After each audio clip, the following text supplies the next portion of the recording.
Luke, welcome to Landlord Confidential, second official guest. Wow, I'm honored. Thanks for having me on. Absolutely. Happy New Year. Yes, happy New Year to you guys too. Last time we spoke, you were packing your bags, headed off to a safari in Africa. How'd I did. that go? Oh, safari was fantastic. If you ever have the opportunity, if you're a wildlife or outdoor adventurer and really would enjoy that, I couldn't recommend enough. So yeah, I went to Tanzania, which is in Eastern Africa. And there's a lot of great countries for safari. There's South Africa, Botswana, Zambia, Tanzania, Kenya. So it's a completely, very, very different than the U.S. or other places I've been, but highly recommend if that's up your alley. First week we did a safari expedition, and we went through the Mount Kilimanjaro region, and then traveled east and went through Tarangire National Park, went through Ngorongoro Crater, went through Lake Manyara, and then we finished off with my personal favorite, which was Serengeti National Park. And Serengeti is, if you've ever seen The Lion King, they did a really good job. That's what it looks. That's real. So you saw real lions? Saw real lions and saw real lions eating real prey. Oh man, which was quite incredible. It's fascinating too, right? Because you see a perfect balance of life there without human interference. They're really big, which I like. They're really big in anti-poaching. So the reason why safari is so costly is because a lot of those dollars go into protection of the animals and the game from poaching and different. And they're really different. They have different strategies too for conservation. A lot of the stuff is solar or reuse water. But it's an incredible place to witness it, to be honest. I'm jealous. Sounds like we need to make a home ladder trip to on a safari in Africa. Oh, it's incredible. Yeah, I can't recommend it enough. So if you need any tips, you let me know. Definitely. Well, thanks for that. Welcome back again. I guess let's start with an easy question. Where were you born?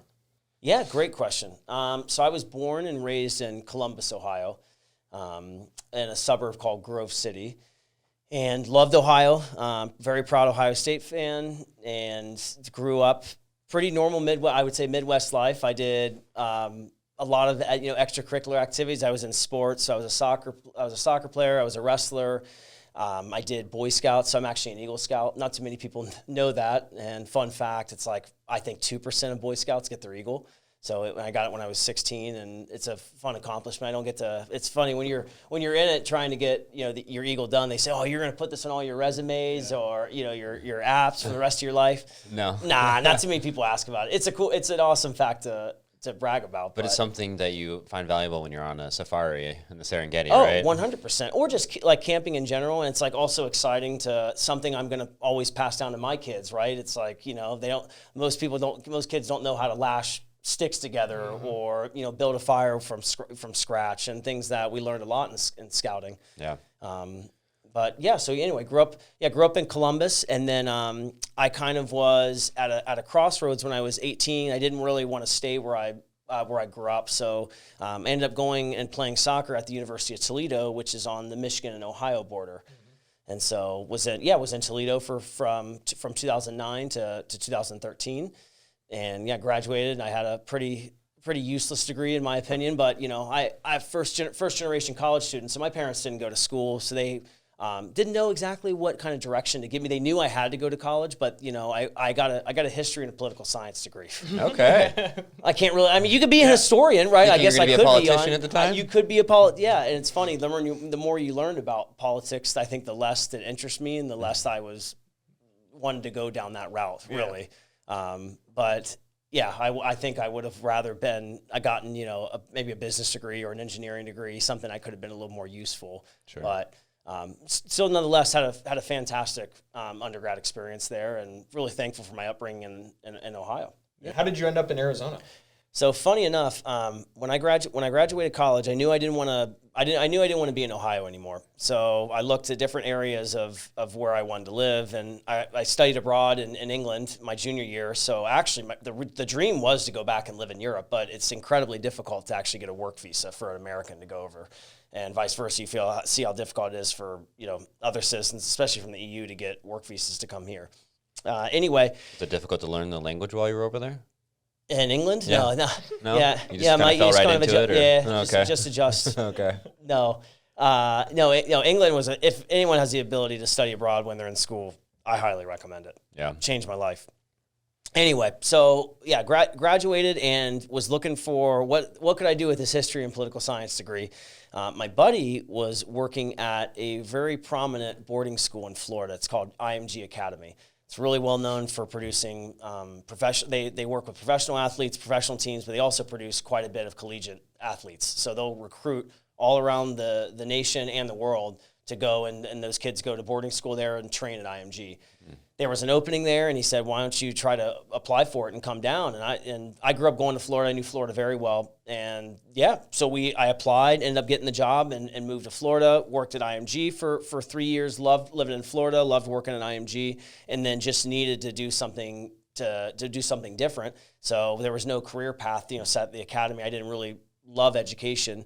Ironically, I took another job in education. That's what brought me to Arizona. So was looking for different jobs out west. I knew I wanted to keep expanding my, where I lived and my resume, if you will. And Phoenix at the time, this is 2016, if you will. Phoenix was just kind of starting to boom. Denver had already boomed, Seattle already boomed, San Diego was expensive. So I was Phoenix just made sense. Yeah. And so I started at ASU as an international recruiter. And so basically when I went, and it mirrored my job at IMG, because at IMG I worked with a ton of international kids, and I would basically control their life when they were at the academy. So I was helping them apply to schools. I was monitoring their education, their sport. I was communicating back to home. So all of that kind of made sense for me to go and recruit for ASU.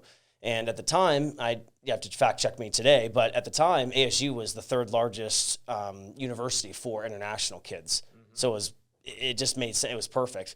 Yeah. So I took over a region. I did I basically recruited in North America for international students. So I would go to California, Florida, Texas, all of the East Coast where all those boarding schools are at, because all of those schools would host kids from China, India, Europe, South America for high school, because the hopes were they were going to get a full ride to go to school at a major university in the U.S. So I was there, and none of them are hell bent on where they're living at the time. So like all the Massachusetts kids and all the New York kids, ASU was a pretty good sell to them from a weather standpoint. I think ASU also had some other reputation as being one of the best party schools. I fought America. against it. It's funny you say that. Bring that up.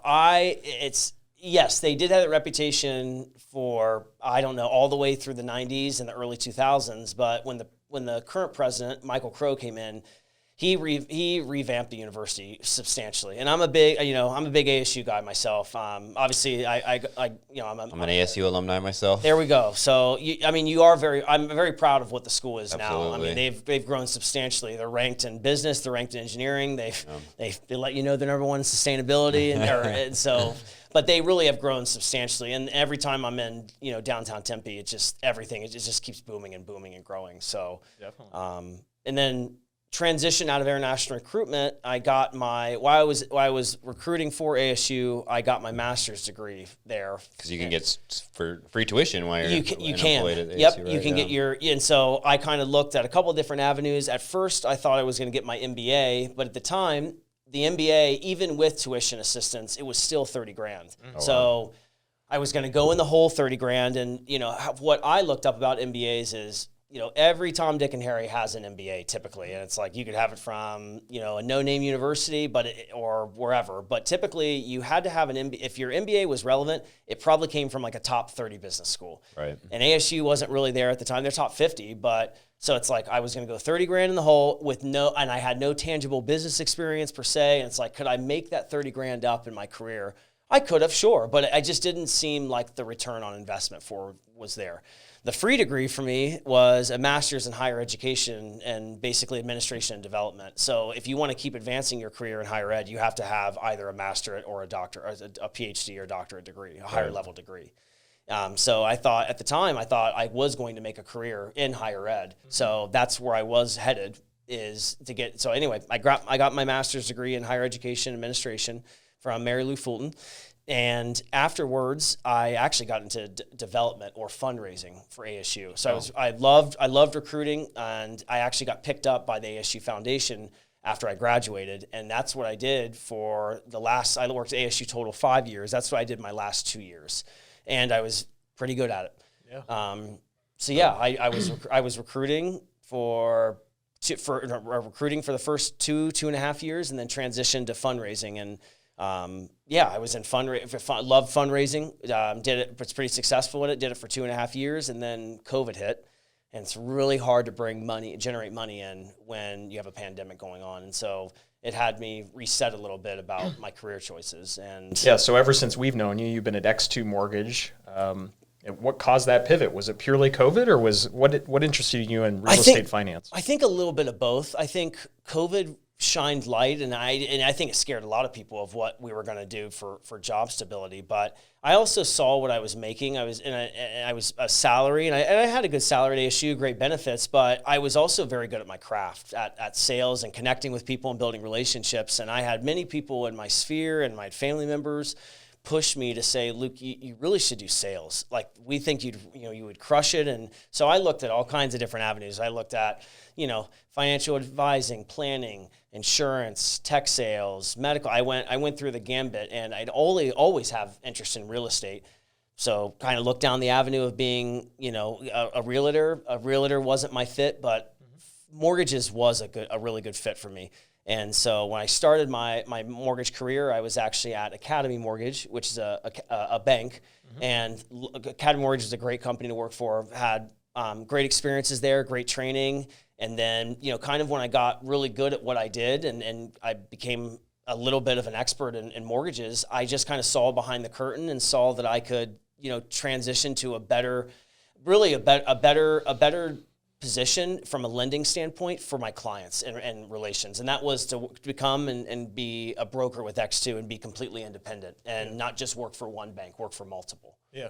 What a critical time for you to start your career too. I think during COVID, rates probably hit their lowest they've ever been, as close to zero as you can possibly get. Since then, I think we've had 11 rate hikes in the past 18 months. Like, what has that transition been like for you? What have you seen on the front lines? The transition's been crazy. Right when I first came in, rates were at high 2s and 3s, and it was crazy. Multiple offers were coming in for houses. Houses were going 20, 30, 40K above ask. We were having to write appraisal contingencies because the homes weren't appraising because the values weren't chasing high enough. And I mean, everyone wanted to refinance. It was awesome. And to be honest, I don't know if we'll ever see it in our lifetime, like we did. And it's also not sustainable because, as we transition through that, into basically out of 2021 into 2022, around, I would say, May is when we saw the rate hikes start to come in, and then they rapidly came in. I mean, it was up to 4 and up to 5 and up to 6, up to 7, like within 6 months.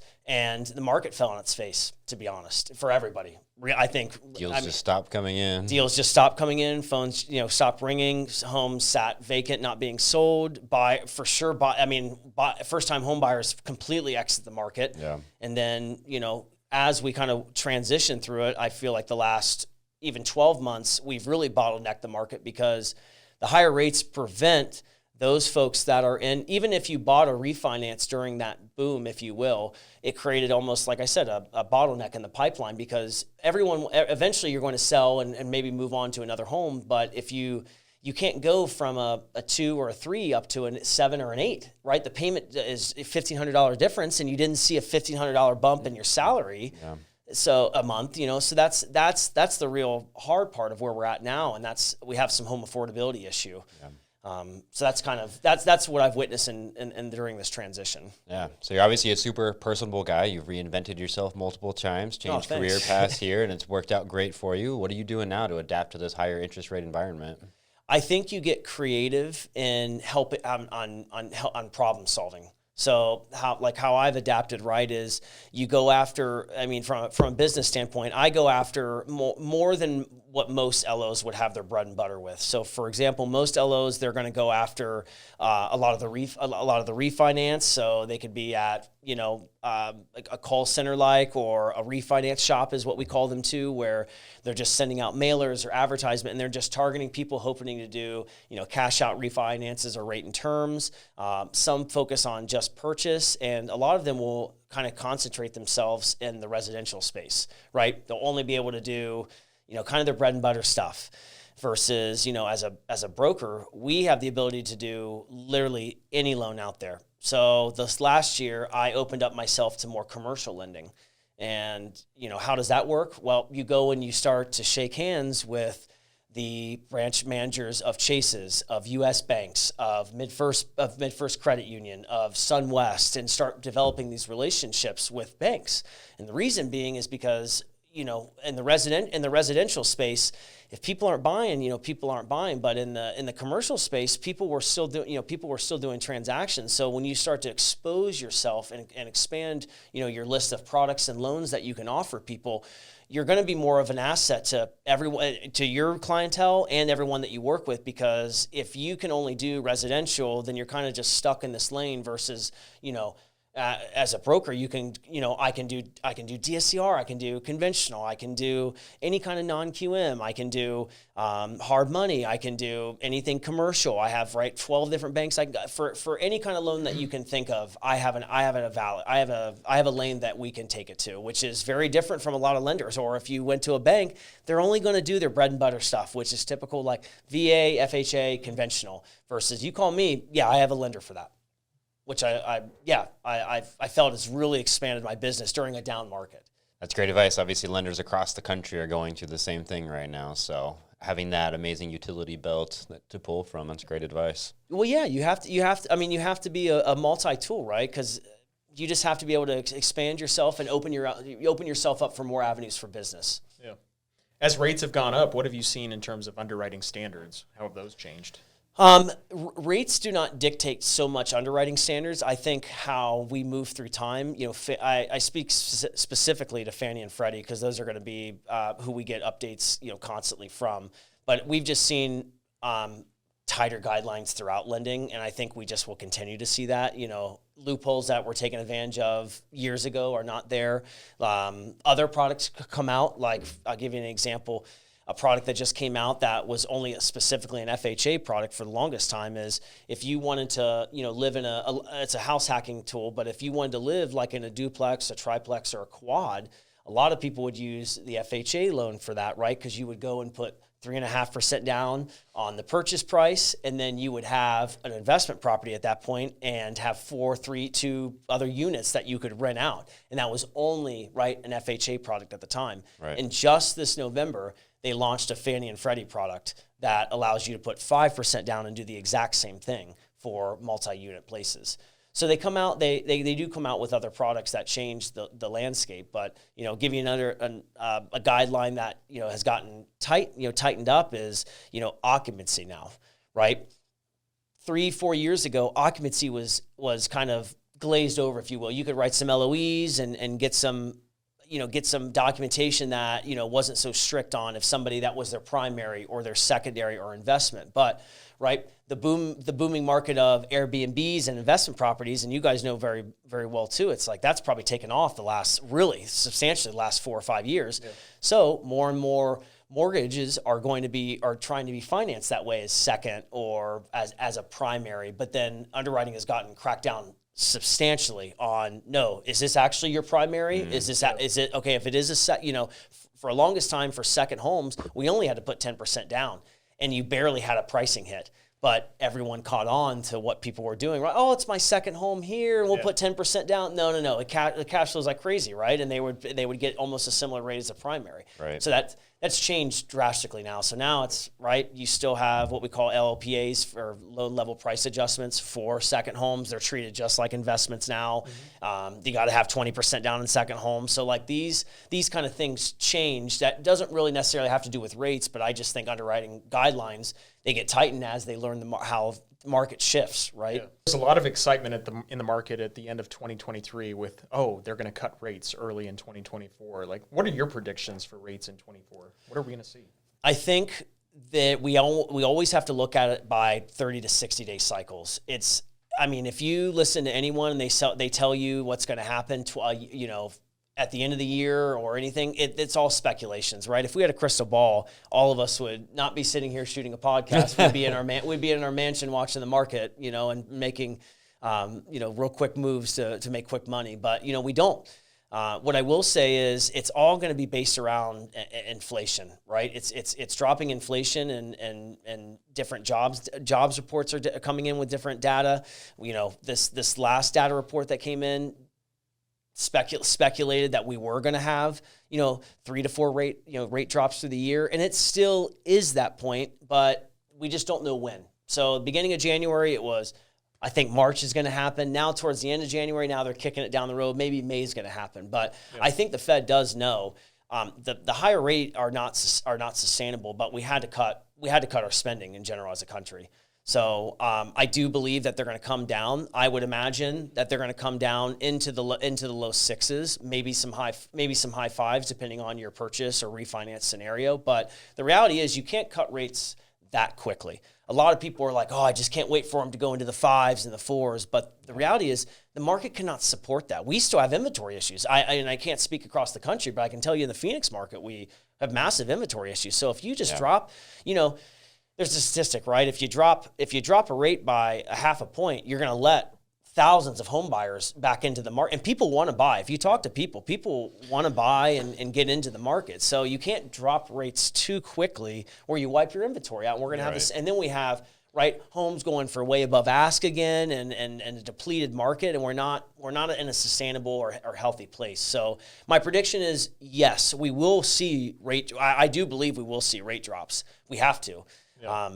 Potentially 2 to 4 cuts is what I would imagine. But if anyone is thinking like they're going to substantially drop, the economy won't support the market, and the economy won't support that. But it will get better this year.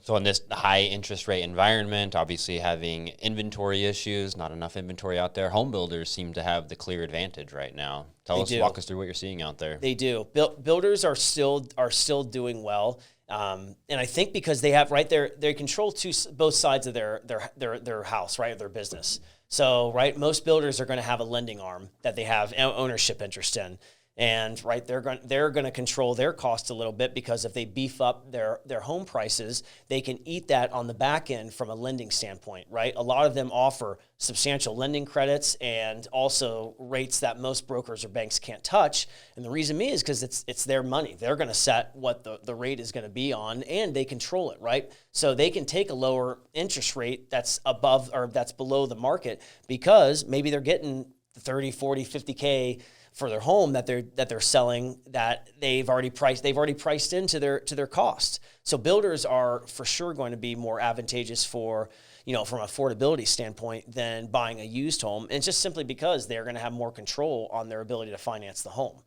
And I think too, they leverage. They're very calculated too how they leverage other arms of their lending capability, right? Because they'll go and hedge hundreds of loans at a certain rate and buy those rates down, predicting, and that's what happened last year. This year you won't see it as much, but last year, they were buying loans when we had a good tick of interest rates. Come February, March, they're locking loans for 9 to 12 months at that rate, buying them down. And so when the rates were really rough in the fall, builders were doing very well. They're clearing inventory out because they're offering 5.75, 5.5. Nobody can compete with that, and they're offering closing costs, right? So they had a really good hold on their market because they knew.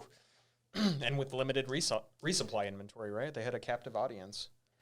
Another buzzword that's emerged with these higher rates is assumable loans, right? Like, walk us through it. How does a buyer or a seller know if there's an assumable loan out there where they could take over a 2.5% interest rate loan? Like, does that exist in real life? Like, have you seen any of those close? Great question. So assumable loans are a very hot topic. They've been a hot topic for the last 12 months. And what a lot of people are not understanding is the loan has to be assumable. Some loans are not assumable. So the first step in that is actually contacting the mortgage servicer, whether that be Chase, Mr. Cooper, whoever services that loan, you're going to contact them, seeing if that loan is assumable. If that loan is assumable, then, then you have an assumable loan that the seller can advertise that, but the buyer still has to qualify, and the buyer has to come in and make up that difference in the purchase price to that loan. Yeah. And a lot of people don't have cash like that, right? If the sales price of the home is, $500,000, and let's say $300,000 is left on the mortgage, you have to come in and make up that difference. You cannot finance 200K into a new loan. And then a lot of people ask, well, can we do it as a second lien? And it's like, you don't want that second lien because that second lien is risky and they're going to charge you 9-10% on the second. And so assumable loans are great. I have seen them work. They don't start with a loan originator, a loan officer, a mortgage broker. It's all in the service. We would have nothing to do with it. So the conversation starts with the mortgage servicer. But yeah, I would recommend checking with a servicer. Is that loan assumable? And then getting the terms of how that loan is assumable. That buyer, right? They're going to have to get the buyer qualified, and they're going to have to make up the equity difference on whatever the purchase price is to the current loan amount. So just something to be aware of, that it's not as cut and dry as a lot of people would think if you hear about an assumable loan. Yeah. We talk to a lot of aspirational investors, people that want to invest in Phoenix, buy their first single-family home or maybe a fourplex like you had mentioned earlier. Like, what advice would you give for that first-time investor? What should they prepare for in terms of financing? I think you prepare for a couple different avenues that you can take. So the first avenue is you can make it your primary. Right. And so you could, and it all depends on somebody's, family situation or what they have going on, depending on how they want to go about it. But that's the first option, is to make it a primary and put little as you can down. You could put, FHA 3.5% down. You could go conventional and put 5% down, and you could buy, get yourself into a home and it be your primary for 12 months. And then you go on to something else. And now you financed an investment property as a primary. So there's that avenue that you could go as a primary. But if it was just a pure investment standpoint, I would say you'd want, the minimum is going to, and this is for Fannie, Freddie, or even if you went down like a non-QM route or went like a DSCR or a debt service coverage ratio loan, the minimum down is going to be 20 always on investments. And for some properties, 20 will not cut it because you will not cash flow at 20 for where we're at in the rate market. Right. So that's a little bit of a difficult conversation. Is we can do it at 20, but is it going to cash flow? So, and if you go down Fannie or Freddie, as long as you qualify, for the payment, it's like, it doesn't matter if you put 20, 25, 30, but I think from an investing standpoint, you're going to want to see a little bit better ROI. So you need to do you need to do your numbers up front and see, what is my annual return on my upfront? If I'm 70K in for the purchase and maybe I need to put another 10 to get the property ready to rent. I have what kind of overhead do I have? My property management, my handyman, am I servicing the property myself? I think that calculation needs to be done up front. And I think a lot of people go into that, especially brand new investors, they'll go into that world not having their numbers lined up or projections. And then, even if you look at a non-QM or like a DSCR option, and to clarify, a DSCR loan is very different from a conventional loan, Fannie or Freddie. Conventional lending is a full doc loan. So we're taking tax returns, we're taking W-2s, I'm collecting everything, reserves, everything. Versus a DSCR loan, we're taking a FICO score, we're taking your assets, your down payment, and does the property cash flow and debt service on the mortgage. That's it. And it's much easier to qualify for a DSCR, but know that the rates are going to be a little bit higher than a Fannie or Freddie loan or conventional loan, and your fees are going to be a little bit higher too. They're a little bit more expensive, but the qualification's very straightforward and very easy. Does the property cash flow? Does a DSCR at a 1 or higher? And there's even lenders that do it less. And yeah, that's the loan in a nutshell. So my first advice is understanding what route you're going to take. Am I financing as a primary and quotes to potentially going to be investment down the road? Or is it going to be just a pure investment? I want to get into the market. Okay, let's talk about your finances and qualification. First and foremost, I always want to put people on Fannie and Freddie products, or Freddie and Fannie products. And the reason why is they're going to be the most competitive in rates. They're also going to be the most aggressively priced when it comes to origination and fees. Fannie and Freddie is the way to go. But a lot of people, especially investors, maybe their returns aren't clean, or maybe for tax purposes, they wrote off certain things. They didn't claim enough income, and they didn't have a year, and you averaged out, and you don't quite qualify, or you're flipping, or just your money just doesn't show well on returns. That's where DSCR comes in and shines, and they don't care about your income. They care about your income on the property, which are really they're really popular products for investors. Yeah. You also mentioned hard money loans. A lot of our clients are flippers, and they like to just do short-term flips on properties. Walk us through, how has the hard money environment changed with higher rates? Hard money has been, I don't think it's changed too much from a rate. So you have to keep in mind too, right? Hard money and non-QM is all private money. So they're not selling their loans on the secondary market. They're servicing them themselves. So they kind of dictate the cost of funds on themselves. So they follow the market a little bit, but not as much as Fannie and Freddie and I would say conventional lending avenues. So with hard money, your hard money lending, your rate pretty much is going to be determined on your experience. So if you're a brand new investor getting into flipping and going into hard money, if you have no resume and you have no real a track record of doing this, you're probably going to end up with a 13 or 14% rate. And most hard money, they're going to want a 10% cash injection off of the ARV, which stands for after renovation value. So if you're buying a property for $300, but potentially is going to rent for $500 or whatever, and or for $500K, you're going to need the 10% of the potential appraised value. That's what's going to need. And there's some hard money, you can finance the repairs into the hard money loan, but a lot of people, your cash is better spent if you can pay for the repairs yourself and then recoup after you get done with the flip and sell. But yeah, the hard money route is great. There's a vast array of different hard money lenders out there, depending on what you're looking to do. Single family, multifamily. Are you developing land? Is it commercial? Is it not? Is it residential? And like I said, depending on your resume and FICO, of course, your FICO, your resume, your LTV is really going to determine your rate. Yeah. Another hot topic in Arizona lately has been title fraud. What are you seeing in terms of the mortgage business and title fraud? Is that intercepted your industry at all? It does a little bit. So for example, for any of our closings and our clients, we strictly do not send any kind of wire instructions to them or anything to do with wiring of money or recording of title. And we really hammer down and say that all of your stuff needs to come directly from the escrow officer or the title company. If anyone else sends you stuff or it looks shady or it sounds shady, it most likely is, and contact your lender or your title company immediately if something seems off, because it's just crazy to me. It's very common to have title fraud or for wires to get sent to misplaces and things of that nature. So not on the lending side, we don't deal with title too much, right? It is kind of an escrow and title realm, but I think what we do deal with is, like I said, making sure our borrowers are aware of fraud is out there, and that when it comes time to close and record, that you're working directly with your escrow officer and you're following only instructions sent by them. Yeah. You've given us a lot of great advice today on both traditional and creative financing options. What advice would you give to a first-time investor looking to acquire their first investment property? I think my advice would be is to get a budget together first and to understand a cash flow of a property, especially if they're first time and they want to get into it.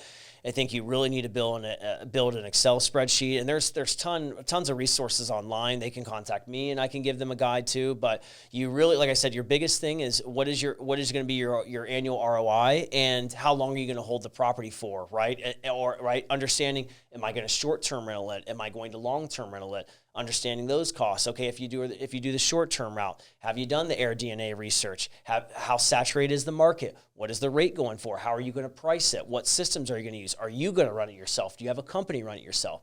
All those same questions go into long-term rental too, right? A lot of people are not fit to be a landlord, right? That's where Home Ladder comes in and great property managers, because some people, they don't realize they get themselves in too much of a mess thinking that they can manage it themselves with their daily routines and their lives, and it just becomes overwhelming, right? It's like, yeah, do you know that you probably should have your property in an LLC? Do you know you should have a separate business bank account? Do you have, right? It's like, do you have adequate resources for when something fixes or breaks? And get your numbers straight, right? And understand, create yourself a budget and understand the cost of owning an investment property, understanding the cash flow. You should probably have a decent CPA, right? How are you going to depreciate out of that property? How are you going to claim income? If you're going to buy another one, talk to your mortgage professional. How does that look on taxes? How much should I claim, right? If I'm not going to manage myself, vet good property managers. These are all things that you need to take into consideration.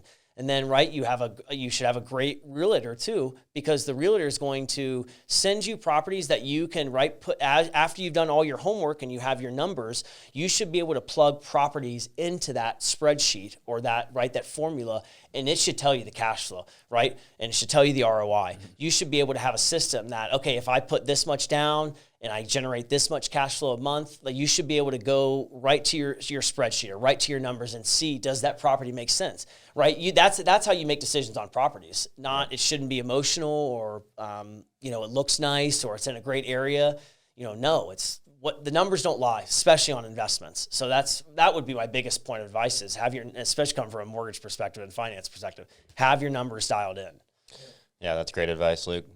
Well, you obviously work with all types of clients from first-time home buyers to seasoned investors. Tell people how they can get a hold of you if they're interested in hiring a lender. Yeah, absolutely. So they can contact me via phone. So my cell phone is 602-726-4050. My email is lharding@x2mortgage.com. And then if they're on social media, I run a pretty fun social media account. My Instagram handle is Loans with Luke, and they're more than happy to jump on there and see some of the fun videos I do. Great content, hilarious videos. Thank you. Highly recommend. Thank you. Yeah, so either phone, email, or they can send me a message either on Facebook or Instagram or LinkedIn, and would be more than happy to give any kind of advice or help in any way. I'm always here. Thanks for your time today. Thanks for being our second guest on Landlord Confidential. It's exciting to start the year off with you, so let's make it a great year. Super exciting, and thanks so much, guys, and congratulations on the new success happening this year, and looking forward to partnering together and being a collaborative team. So thanks again, guys.